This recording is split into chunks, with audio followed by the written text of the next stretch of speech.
What are you doing, Billy? Billy swung around from where he was watching the wedding reception across the field. Terror filled him when he spotted Rourke Blaklaw standing behind him. As much as he wanted to take in the man's tall, sexy form, Billy knew his ass was in trouble. Big trouble. "I wasn't doing anything. Swear," Billy said quickly as he started backing up into the woods. He had been standing just on the edge of the forest, behind a large tree. "I just wanted to see. I wasn't causing any trouble." "You're trespassing, Billy." "I'll leave."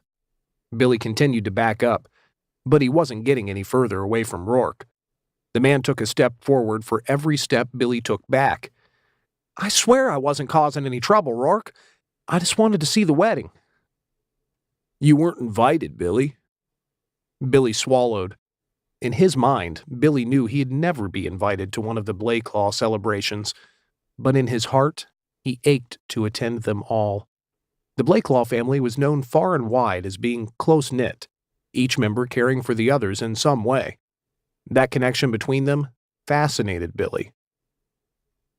"What do you have there, Billy?" Billy instantly hid the small faded picture he held in his hand behind his back. His stomach started to roll as Rourke walked closer to him, a peculiar expression on his face that Billy couldn't quite make out.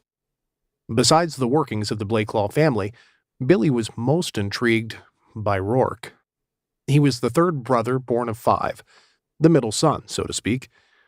Billy started having strange feelings for the man about the time he turned 16 years old. In the 5 years since, that fascination hadn't faded a bit. It had just grown stronger. Rourke dominated every single one of Billy's fantasies. He'd never met another man or woman that drew him like Rourke did. He sometimes wondered if he ever would. Rourke suddenly stood in front of him. Billy cringed as Rourke reached for the photo he held behind his back. He squirmed to get away, to keep the picture from Rourke. He would be humiliated if Rourke discovered that he had a picture of him, even as faded and worn as it was. "Please, it's mine," Billy whimpered when Rourke grabbed a hold of it and tugged. "It's mine!" Billy wasn't strong enough to keep Rourke from taking anything from him. The picture was no exception. The man topped him by at least half a foot and 100 pounds. Rourke was also thick and muscular, to Billy's slim and lanky. Billy didn't have a chance. He groaned as Rourke ripped the picture out of his hand. His humiliation started the moment Rourke looked at the picture, then arched an eyebrow at him. And something in Rourke's face told him that it would never end. Rourke Blaklaw had ammunition to use against him, and the man wasn't above using it to get what he wanted. "Why do you have a picture of me, Billy?" Billy shrugged, refusing to meet Rourke's curious gaze. He knew what he'd see if he did, and Billy didn't think he could handle it. Not right now. Billy knew what sort of reputation he had. He was considered a troublemaker.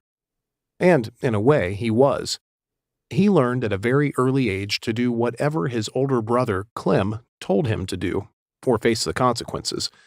That meant he had gotten into a lot of fights, broken some laws, and generally made himself into someone he knew Rourke would never take a liking to. None of the Blaklaw family would. The air in Billy's lungs got caught somewhere in mid-breath when Rourke suddenly stepped forward and pressed him up against the large tree behind him. Billy could feel the hard bark digging into his skin through his thin shirt. He knew if Rourke pushed, he would have scratches on his back. Rourke just seemed to lean into him, not pushing too hard, but enough that Billy couldn't get away. Billy turned his head to the side when Rourke leaned down close to him. He swallowed hard when he felt Rourke's warm breath blow across his cheek.